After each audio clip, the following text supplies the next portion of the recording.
اهلا بيكم متابعينا متابعي استثمر في العاشر. احنا النهارده مع المستشار الاستاذ وائل ريان، المحامي في مدينه العاشر من رمضان. هو محامي المجني عليه سيد درويش.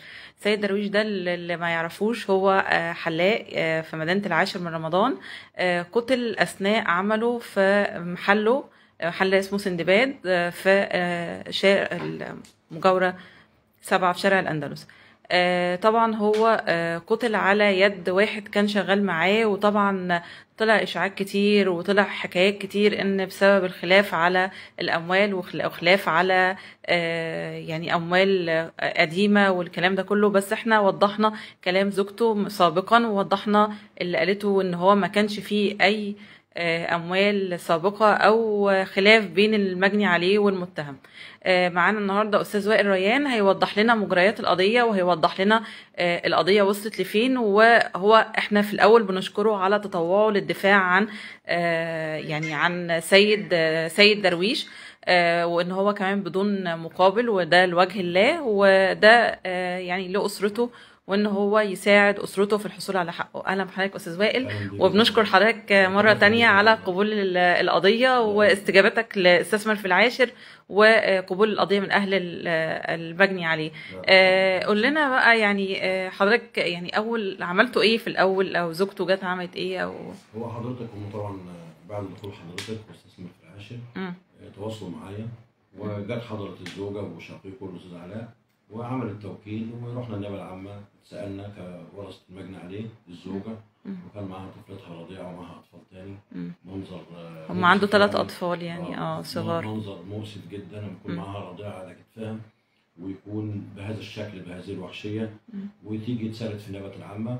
وقف على القضية المتهم اتسأل واعترف وصور الجريمة، ومش واقف القضية إلا على شيء واحد، وهو تقرير الطب الشرعي. لازم الصفة التشريحية بتيجي تقول سبب الوفاة طبعا هو القتل، والقتل العمد كمان.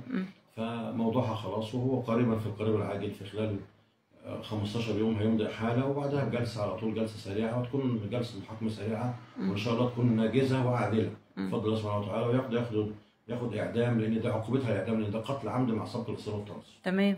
طب هو يعني اعترافات المتهم ايه؟ يعني حضرتك اكيد اطلعت على اوراق القضيه. انا طبعا اطلعت عليها، لكن هو المتهم لما يجي النهارده بيعترف في جريمه زي كده، النفس البشريه لازم تقول اي حاجه. انما هو ما يجيش يقول ان كان في علاقه بينه وبينه منذ 3 سنين او 4 سنين. اولا ده كان شغال مع سيد منذ فتره بعيده، والتحالات ثبتت كده. ايوه زوجته بتقول من 5 سنوات اعتقد. 5 سنوات، يبقى النهارده يبقى في خلاف الزارع 2000 جنيه او خلاف غير كده، او بيقول ان هو صور او ما صورش. دي كلها عشان النيابه برضه، انا بتكلم في الحدود المسموح به، لان النيابه العامه ما منعناش حتى الان. تمام. طيب النهارده حضرتك ازاي انت سكت سنه واثنين وثلاثه ولغايه 5 سنوات سكت، وجاي النهارده بترتكبي بقى؟ انت بيت النيه وعقدت العزم زي ما احنا بنقول في القانون. بيت النيه وعقدت العزم واديت الاداه، جبت الاداه، جبت السكينه، والنهارده التحالات عاوزه توصل مين اللي وصله لغايه هناك؟ هل هو راح معاه شريك؟ هل راح بعربيه زي ما بعض الكاميرات بتقول ان في عربيه وكان في احد الناس مستنيه من الاعراب؟ ده كله برضه التحالات هتجيبه، بس احنا بنتكلم في حدود المسموح به. المسموح به النهارده ان خلاص بعد التقرير في خلال 3 4 ايام التقرير هيوصل، وهيمضي المتهم يمضي احاله، ويحال الى محكمه الجنايات بتهمه القتل العمد مع سبق الاصرار والترصد. طيب دي اقصى عقوبه ليها ايه يا استاذ؟ الاعدام. ماده صريحه 230 و231. اصل هنا سبق الاصرار موجود. تمام. سبق الاصرار موجود، والقتل العمد موجود. كل الركن المادي وركن الجريمه، المادي والمعنوي وجريمه القتل العمد مع سبق الاصرار والترصد كلها متوفره. فاقصى عقوبه فيها وهو الاعدام شرعي. يعني ما فيش مثلا ممكن يلجأوا المحامين لتخفيف القضية أو تخفيف الحكم أو الكلام ده كله؟ لا ولا هو طبعا لازم المحكمة تجيب له محامي. يعني هو حتى لو ما كانش هو معاه محامي مدافع عنه، المحكمة طبعا قانون الإجراءات الجنائية واضح وصريح، وقانون العقوبات ان لازم يكون كل متهم يحال الى محكمة الجنايات لازم يكون له مدافع. لازم يكون له محامي، سواء هو جاب المحامي او المحكمة. محكمة الجنايات بتجيب له مدافع او بتجيب له محامي على اساس تبقى المحاكمة سريعة، وتكون المحاكمة عادلة، وتكون المحاكمة صحيحة. تمام. لان ما ينفعش محكمه الجنايات تنظر قضيه من غير مدافع للمتهم. تمام. لكن هي عقوبتها ان شاء الله عقوبتها الاعدام. تمام. يعني هو من قتل يقتل يعني. طبعا. القران قال ولكم في القصص حياه لاولي الالباب. يعني كلام ربنا واضح وصريح، وكلام العقوبات واضح وصريح، لان هنا الركن المادي للجريمه واضح. تمام. والركن المعنوي كمان واضح. مم. ايه المتهم بقى او محاميه او اي الدفاع او المتهم او اي حد بيقول فكره، ايه انا عاوز اقول كذا، ان يقول في خلاف مادي او يقول ان كانت مشاجره. طبعا الكلام ده كله ما حصلش في الواقعه بتاعتنا ديت. ليه؟ لان الولد ده كان شغال عند السيد منذ فتره. الفتره دي بقى مش شهر ولا شهرين ولا ثلاثه، لا بالعكس، ده اكثر من 3 ل5 سنوات.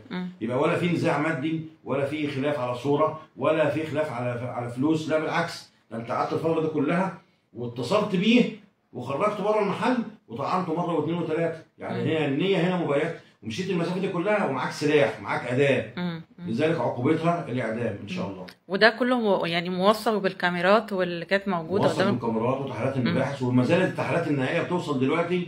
هو وصل لغايه المحل ازاي؟ زي ما انت حضرتك دلوقتي قلت، هو في السبعه عند محل السندباد. هم عاوزين يشوفوا هو مشي منين لفين وكان مين معاه، لان ممكن يكون من الواضح ان هناك محرض، ممكن يكون ان هناك في خلاف، ممكن يكون ان لابد ان مش معقول يكون هو ماشي على رجلين الفتره دي كلها.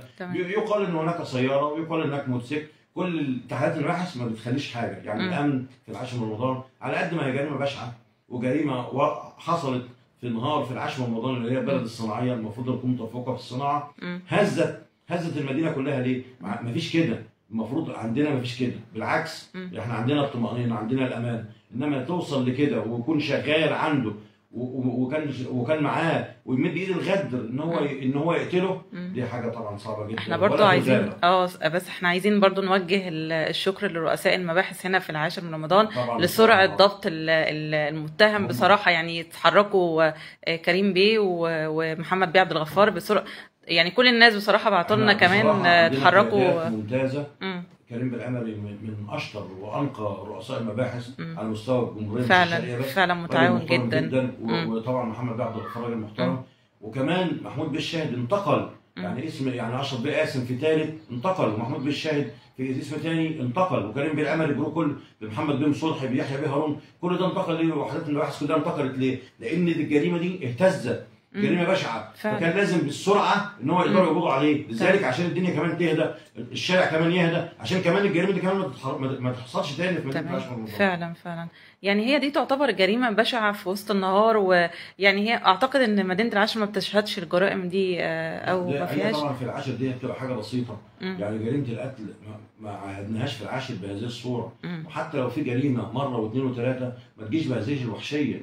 ده راجل في عز النهار ليغدر بصديقه او براجل كان صاحب المحل بتاعه، راجل رايح في لقمه عيشه وتروح محله وتتصل بيه ويطلع لك بره وتاخده بالحضن وتقوم مطلع السكينه اللي انت حاططها قبل كده واللي انت معديها قبل كده وتطعنه مره واثنين وثلاثه. يعني حتى مش ضرب، حتى مش ده قتل عنده وانت مصمم انه يموت، مش طعنه واحده. وحاولت تهرب كمان من المكان، حاولت تعدي على ناس ثانيه، دولة تدخل الاهالي وتدخل السلطه ورؤساء المباحث جم على طول قبضوا عليه. كان خلاص، كان البدال ده ما هيروح. هي نيه مبيته للقتل. طبعا نيه مبيته طبعا. هو يعني طبعا كل العزاء لاسره سيد. هو ترك 3 اطفال صغار، يعني اصغرهم 1.5 سنة. يعني كل العزاء لاسرته، وان شاء الله يعني بنشكر حضرتك ان انت واقف معاهم ونكمل القضيه على خير باذن الله. قريب ونسمع كلنا حكم الاعدام، وان شاء الله قريبا جدا في القريب العاجل ان شاء الله. ان شاء الله يعني قريبا هيتم احاله القضيه لمحكمه الجنايات. ويتم الحكم يتم الحكم 4 ايام هيكون التقرير وصل، والمتهم هيمضي احاله، وبعدها على طول باقل من شهر هينزل قدام محكمه الجنايات ان شاء الله. ان شاء الله. شكرا لحضرتك يا استاذ وائل.